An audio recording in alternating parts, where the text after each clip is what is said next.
Shalom, I'm Kohn-Tavor, the archaeologist of the Gesher tourist archaeology. Location makes it all. What do I mean? We are in a site called Gesher in Hebrew, Gesher in Arabic, same word, same meaning, a bridge. This is a bridge across the Jordan River. You can see the bridge right behind me. This is the Ottoman Railroad bridge. By it there was a English police station and then a Jewish kibbutz.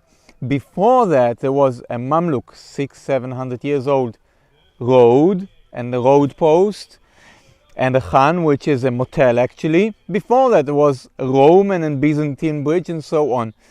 Why all is happening here? Because there are two streams coming together. One is the Yarmouk, right behind me over there, behind the Jordanian post, and the Jordan River. When they come together, they make the river narrow, which makes the crossing easy, which makes the bridge and the road passing here all along the decades right behind me.